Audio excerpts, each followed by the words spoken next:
अब हम डिस्कस करते हैं कि आपका जो थर्मोडायनेमिक स्टेट है वो क्या होता है और थर्मोडायनेमिक वेरिएबल्स क्या होते हैं।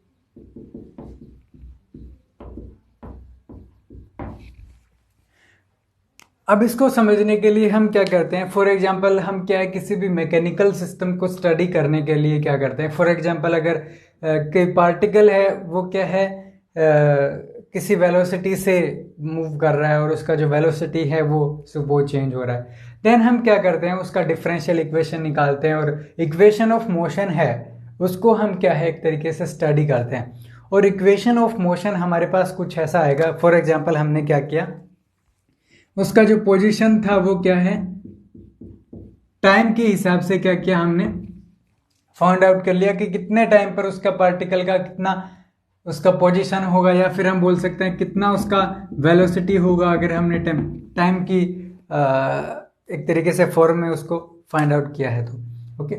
सो ये जो है ये एक तरीके से अगर पर्टिकुलर इंस्टेंट पे बात करूं कि फॉर एग्जांपल 3 सेकंड पर उसका डिस्प्लेसमेंट कितना होगा और इतने टाइम पर कितना होगा, तो ये जो है ये एक तरीके से मैकेनिकल सिस्टम का स्टेट होता है। सो थर्मोडायनेमिक सिस्टम में क्या होगा, उसका स्टेट क्या होगा थर्मोडायनेमिक सिस्टम का।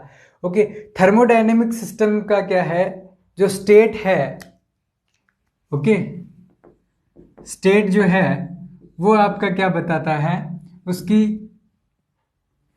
एक तरीके से कंडीशन बताता है, कंडीशन बताता है at any instant.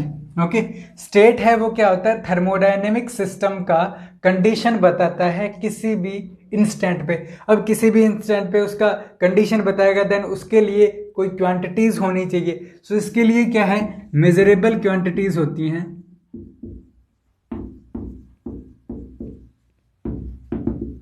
Measurable quantity में हो सकता है आपका प्रेशर हो, टेम्परेचर हो, वॉल्यूम हो, डेंसिटी हो, ओके और आपका सरफेस टेंशन हो।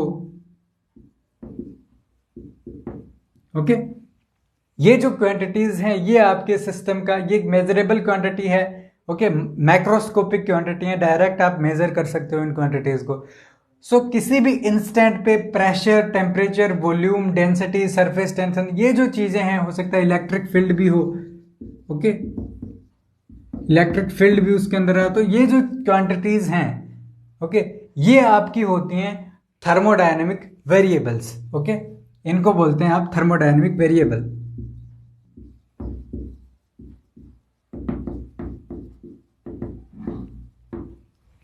ओके, सो किसी भी टाइम पर अगर आपको ये क्वांटिटीज पता है तो आप उसकी कंडीशन बता सकते हो थर्मोडायनेमिक सिस्टम का, वो आपका होता है स्टेट ऑफ थर्मोडायनेमिक सिस्टम। सो ये हमारे पास वेरिएबल आ जाते हैं। थर्मोडायनेमिक्स वेरिएबल को स्टेट वेरिएबल भी बोलते हैं, बिकॉज ये उस थर्मोडायनेमिक सिस्टम का क्या बताता है, स्टेट बताता है। सो ये तो हो गए आपके ये। अब ये जो थर्मोडायनेमिक वेरिएबल्स हैं ये दो तरीके के होते हैं। ओके, पहला हो सकता है आपका इंटेंसिव,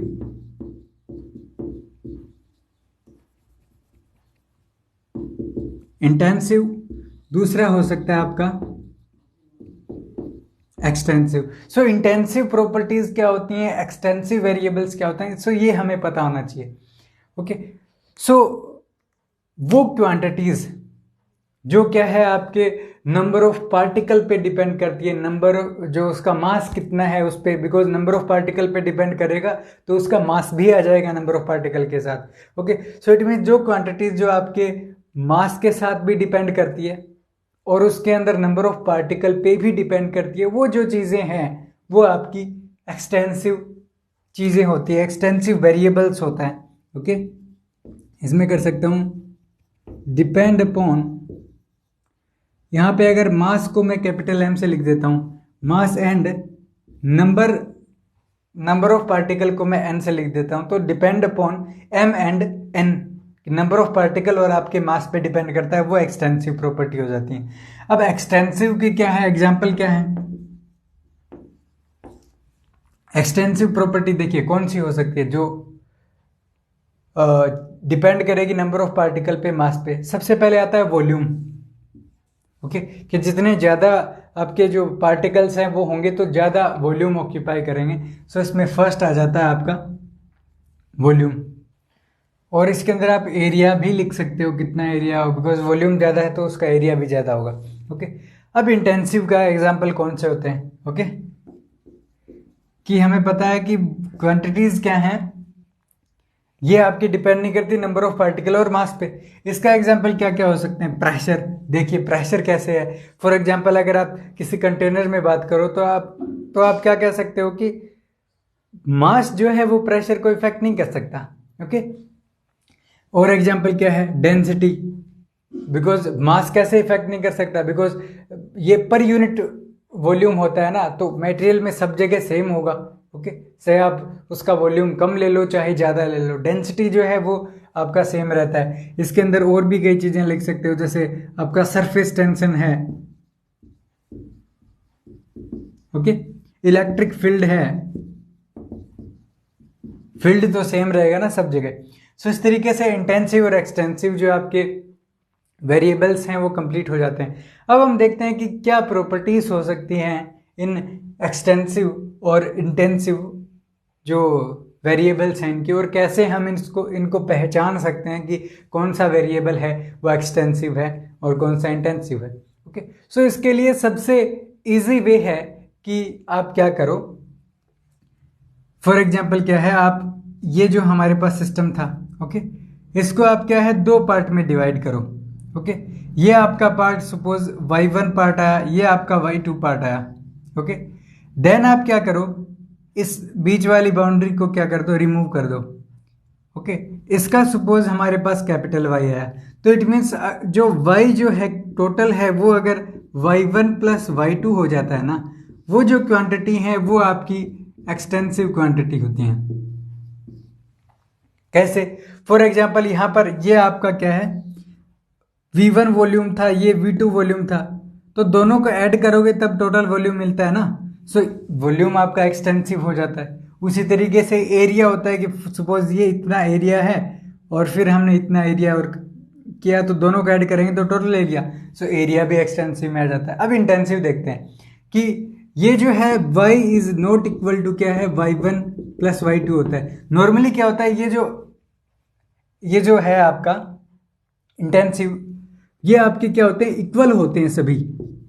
ओके, हो सकता है इक्वल ना हो, फॉर एग्जांपल इलेक्ट्रिक फील्ड वाले केस में हो सकता है अलग ना हो। ओके, इसमें क्या है, सेम ना हो सकता है इलेक्ट्रिक फील्ड में, बिकॉज इलेक्ट्रिक फील्ड आपका अलग फील्ड आ जाता है, इलेक्ट्रोस्टैटिक में आ जाता है। सो इसको छोड़ के सरफेस टेंशन वगैरह सब चीज़ें हैं, तो इनमें क्या होगा, ये आपकी चीज़ें सेम होगी। फॉर एग्जांपल अगर आप चेक करो, सपोज यहाँ पर डेंसिटी आपका ρ1 है, यहाँ ρ2 है। ओके, अब दोनों को मिक्स करोगे तो डेंसिटी क्या होगा, सपोज वाटर का लिया हमने, मटेरियल हमारे पास एक ही है यहाँ पर, सो यहाँ भी रो डेंसिटी है, यहाँ भी रो है, टोटल भी रो है, इट मीन्स तीनों चीज़ें इक्वल हैं। और हम क्या कर सकते हैं, प्रेशर, यहाँ प्रेशर P1 था, यहाँ P2 है, टोटल का करोगे तो भी P2 है। ओके, बट ये कंडीशन है कि सिस्टम आपका स्टार्टिंग में इक्विलिब्रियम में ऐसे होना चाहिए, देन ऐसे होना चाहिए। ये नहीं है कि आप यहाँ पर प्रेशर P1 लेके चलो, P2 डिफरेंट लेके चलो, नहीं, सबसे पहले इक्विलिब्रियम ये लेके चल रहा है, देन इनको सेपरेट करना है।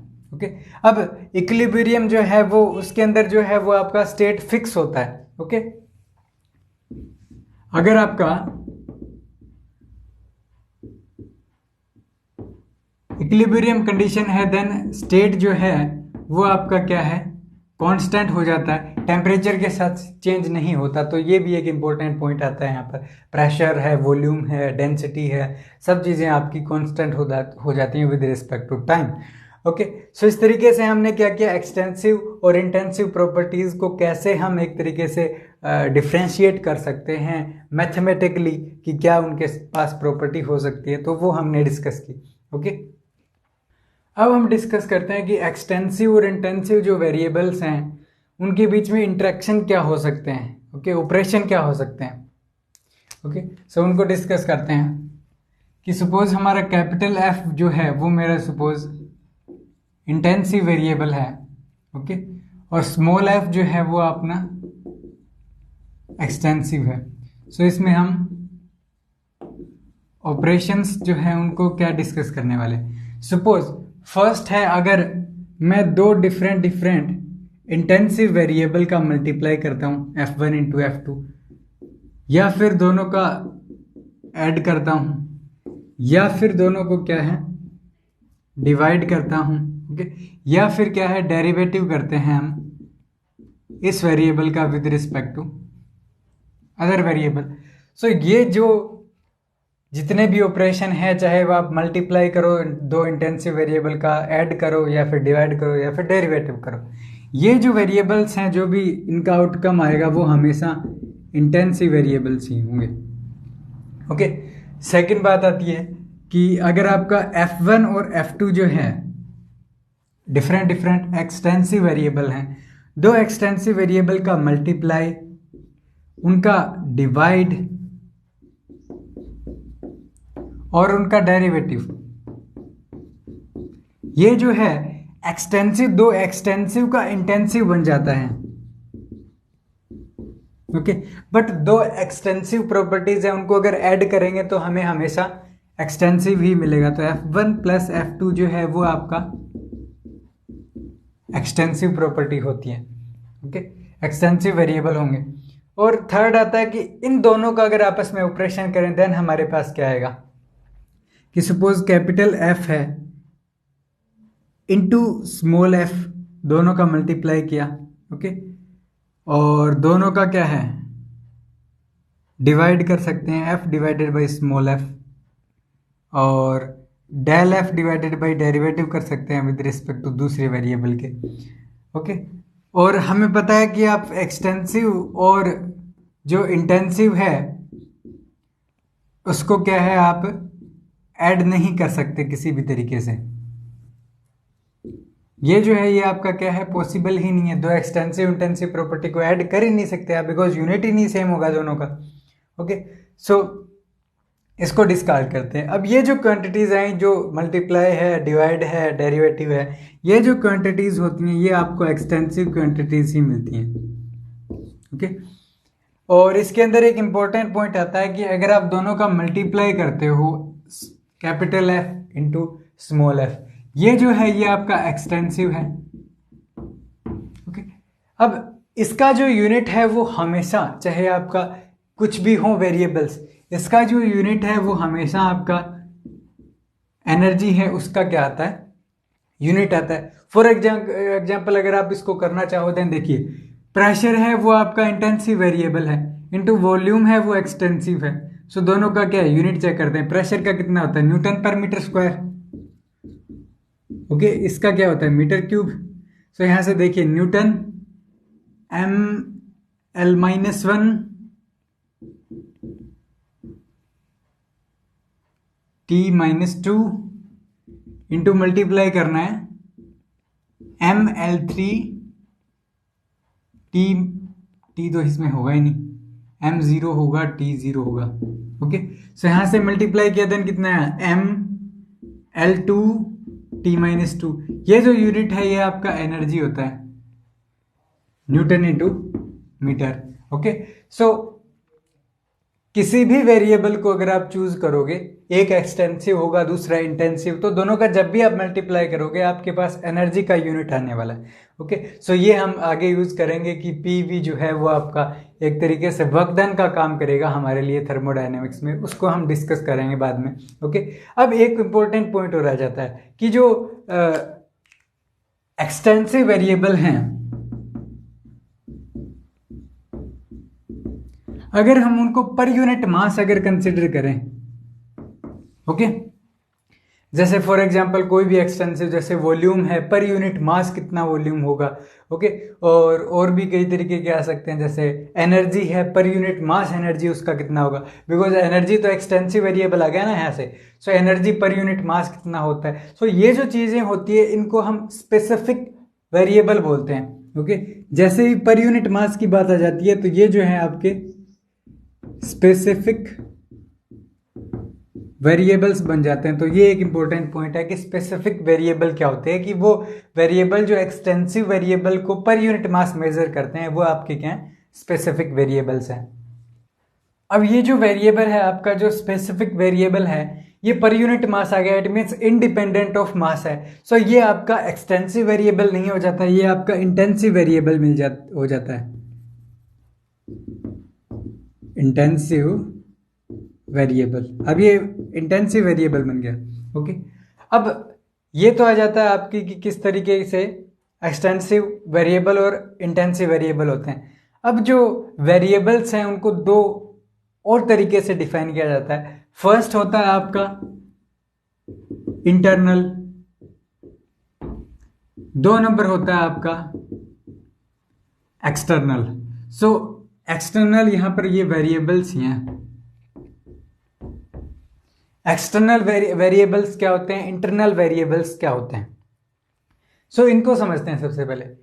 अब देखिए एक्सटर्नल जो है वो कौन से होते हैं, अब देखते हैं एक्सटर्नल कौन से होते हैं। अब देखिए फॉर एग्जांपल अगर हम कंसिडर करें कि हमारे पास एक कंटेनर था जिसके अंदर क्या है, पानी है। ओके,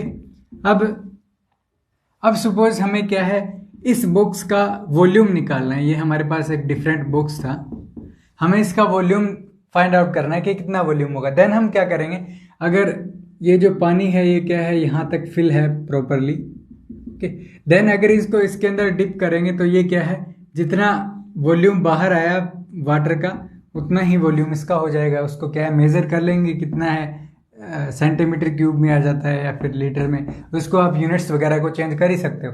सो यहाँ से हमने क्या किया, इस सिस्टम को हमने स्टडी किया ही नहीं। ओके, हमने सिर्फ क्या है, दूसरे सिस्टम की हेल्प से इसका जो वेरिएबल था वो हमने फाइंड आउट किया, जो कि हमारा क्या था, वॉल्यूम था। ओके, सो इसकी हेल्प से हमने क्या किया, इसका वॉल्यूम हमने फाइंड आउट कर लिया कि कितना वाटर डिस्प्लेस हुआ, वो आपका इसका वॉल्यूम। तो इट मीन्स दूसरे सिस्टम की हेल्प से अगर आप किसी सिस्टम को स्टडी करते हो, वो जो वेरिएबल हैं वो आपके एक्सटर्नल वेरिएबल होते हैं, कि एक्सटर्नल सिस्टम से आपने उसको स्टडी किया। सो इसके अंदर आपका पहला एग्जाम्पल क्या आ जाता है, पहला एग्जाम्पल आ जाता है वॉल्यूम। सेकंड एग्जाम्पल क्या कह सकते हो, सेकंड एग्जाम्पल फॉर एग्जाम्पल हमारे पास सपोज क्या था, इलेक्ट्रिक फील्ड अगर हमें फाइंड आउट करना हो किसी सब्सटेंस में। सपोज ये हमारे पास एक सब्सटेंस है, इसके अंदर क्या है, हमें इलेक्ट्रिक फील्ड हमें फाइंड आउट करना है। देन हम क्या करते हैं, इसके अंदर अलग अलग मेथड आते हैं इसके लिए। ओके, सो इसके अंदर अगर हम प्लेट्स वगैरह लगा दें तो उसकी हेल्प से वोल्टेज वगैरह यहाँ पर फिक्स कर दें। सो जो इलेक्ट्रोस्टैटिक जो है, उस जो फिजिक्स है उसकी हेल्प से क्या है, हम ये जो इलेक्ट्रिक फील्ड है इंटरनल, वो हम फाइंड आउट कर सकते हैं। हमने इसके लिए अंदर वाले सिस्टम को स्टडी नहीं किया, सिर्फ हमने बाहर ऐसा अरेंजमेंट बनाया जो इसके इलेक्ट्रिक फील्ड को मेजर कर सके। सो ये भी आपका जो इलेक्ट्रिक फील्ड है, ये भी आपका क्या हो जाता है, एक्सटर्नल वेरिएबल हो जाता है। अब बात करते हैं इंटरनल वेरिएबल्स की। इंटरनल वेरिएबल्स वो होते हैं जिसके लिए हमें क्या है, उस सिस्टम को स्टडी करना पड़ता है अंदर से डीपली, जो पार्टिकल्स हैं उनके मोशन को स्टडी करना पड़ता है कि वही जो है वो आपके उन क्वांटिटीज को एक्सप्लेन कर पाते हैं जो आपकी इंटरनल वेरिएबल्स हैं। अब इंटरनल वेरिएबल के एग्जांपल कैसे आ गए, फॉर एग्जांपल आपका जो प्रेशर है, अगर आपको वो फाइंड आउट करना है उस सिस्टम का, ओके, देन आपको क्या है, उस सिस्टम के अंदर देखना पड़ेगा कि हाँ इतना प्रेशर है। अगर आप डेंसिटी फाइंड आउट करना चाहते हो तो डेंसिटी भी आपका इंटरनल वेरिएबल आ जाता है। सो इस तरीके से इंटरनल वेरिएबल और एक्सटर्नल वेरिएबल्स भी दो डिफरेंट वेरिएबल्स आते हैं। तो ये भी आपको क्या है, पता होना चाहिए। यहाँ से तो हमने एक्सटेंसिव और इंटेंसिव किया था, और ये आपका एक्सटर्नल और इंटरनल वेरिएबल आ जाता है। ओके, अब थर्मोडायनेमिक्स में जब भी हम आपका चेंज ऑफ स्टेट की बात करेंगे, यहाँ पर हमने स्टेट को एक्सप्लेन किया था ना, अब यहाँ पर जब भी आपका चेंज ऑफ स्टेट आए तो इसका मतलब ये नहीं है कि जो मटेरियल है उसका एक तरीके से जो फेज है वो ट्रांसफर हो रहा है। जो फॉर एग्जांपल अगर लिक्विड है वो आपका गैस में चेंज हो रहा है या फिर गैस में सॉलिड में चेंज हो रहा है। सो ये जो है ये आपका फेज से हम डिफाइन करते हैं कि फेज चेंज हो रहा है। बट स्टेट का मतलब ये है कि आपके जो वेरिएबल्स हैं वो चेंज हो रहे हैं, उसका स्टेट से किसी भी तरीके का रिलेशन नहीं है। आपका जो फेज है उसके साथ। ओके, सो फेज और स्टेट दोनों डिफरेंट क्वांटिटीज हैं, ये हमें पता होना चाहिए।